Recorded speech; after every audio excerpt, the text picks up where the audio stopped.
Hello मेरे प्यारे दोस्तों, आप सभी को मेरी यूट्यूब चैनल कहानी का खजाना में स्वागत करती हूँ। आई होप आप सभी लोग खुश होंगे, स्वस्थ होंगे। चलिए दोस्तों, आज आप सबको मैं एक नई कहानी सुनाती हूँ। मेरा नाम कैलाश है। मेरी शादी को लगभग 2 साल हो गए थे। मैं अपनी पत्नी के साथ बहुत ही खुश था क्योंकि मेरी पत्नी थी ही इतनी प्यारी। पर एक दिन कुछ ऐसा हो गया कि मैं खुद को संभाल ही नहीं पाया और मैं बहक गया। जब मेरी पत्नी पेट से थी तब मेरी साली साहिबा कंचन हमारे घर आई थी। मेरी साली उस वक्त 22 साल की थी। उसकी जवानी की खूबसूरती उसके चेहरे पर झलकने लगी थी। वो मेरी पत्नी यानी कि उसकी बड़ी बहन की मदद करने के लिए हमारे घर आई थी। मेरी साली देखने में सांवली थी। लोग उसकी सांवली रंगत को देखकर ही आकर्षित होते थे। जब वो हमारे घर आई तब हम दोनों का संबंध एकदम सामान्य था, लेकिन जब धीरे धीरे समय बीतने लगा मुझे मानो उसकी आदत सी होने लगी। वो सुबह जल्दी उठ जाती थी। जो काम पहले मेरी पत्नी किया करती थी वो सब काम अब मेरी साली करती है। सुबह की चाय से लेकर नाश्ते तक और ऑफिस के टिफिन से लेकर रात के डिनर तक वो सिर्फ मेरे खाने का ही नहीं मेरे कपड़ों का भी ध्यान रखती थी। जैसे आज ऑफिस में क्या पहन कर जाना है, टाई से लेकर रुमाल तक मेरी हर चीज का ख्याल रखती थी जैसे कि वो मेरी पत्नी है। जब वो मेरे आसपास रहती थी तो मुझे बहुत ही अच्छा लगता था।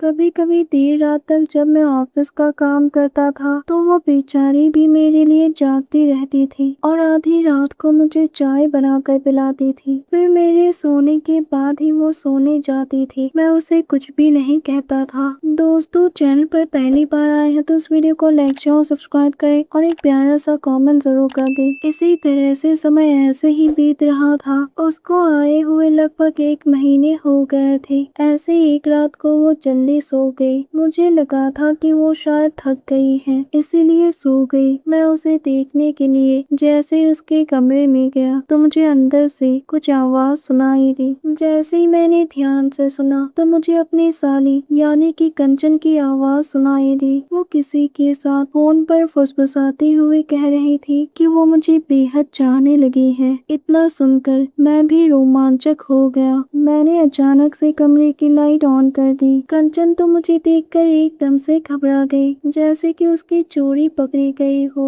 उसने मुझे देखते ही फोन काट दिया। मेरी नजर तो बस उसके ऊपर ही टिक गई। मैं तो उसे देखकर हैरान रह गया। पहले तो मुझे ऐसा लगा था कि उसने कुछ पहना ही नहीं है, लेकिन जब गौर से देखा तो पता चला कि उसने एक बहुत ही पतली से जालीदार नाइटी पहनी थी। उसे इस रूप में देखकर मैं तो सन्न रह गया। मैं तो बस उसे खोजता ही रह गया। कुछ ही पलों में हम दोनों की नजरें एक दूसरे से टकराई। फिर वो हुआ जो शायद हम दोनों ने कभी कल्पना भी नहीं की थी। देखते ही देखते उसने अपने जालीदार नाइटी को अपने बदन से आजाद कर दिया। उसकी खूबसूरती मेरे सामने थी। मुझे तो मानो उसकी खूबसूरती को महसूस करने का निमंत्रण ही मिल गया था। मैं समझ गया था कि आज हमारा ये रिश्ता बहुत आगे तक जाने वाला है। मैं भी अपने आप को संभाल नहीं पाया और उसके लबों से जा टकराया। वो मेरा ऐसे साथ दे रही थी जैसे कि वो मेरी पत्नी है और बरसों से मेरी चाहत के लिए तड़प रही है कि कब मैं आऊंगा और उसके साथ खूबसूरत लम्हे में खो जाऊंगा। फिर धीरे धीरे मैं भी आगे बढ़ता गया। मैं तो मानो दीवाना सा हो गया था और उसकी गिरफ्त में इस कदर खो गया कि मुझे होश ही नहीं रहा। उसके मुंह से हल्की मीठी सिसकियां निकल रही थी। करीब 1 घंटे के बाद मैं अपने कमरे में चला गया। सुबह मैं देर से सोकर उठा। कंचन ने मेरी ओर देखा लेकिन कुछ नहीं कहा। सब कुछ पहले की तरह सामान्य ही था। दोस्तों, आप सबने अपना कीमती समय निकाल कर इस वीडियो को सुना, इसके लिए आप सभी को धन्यवाद करती हूँ। धन्यवाद दोस्तों।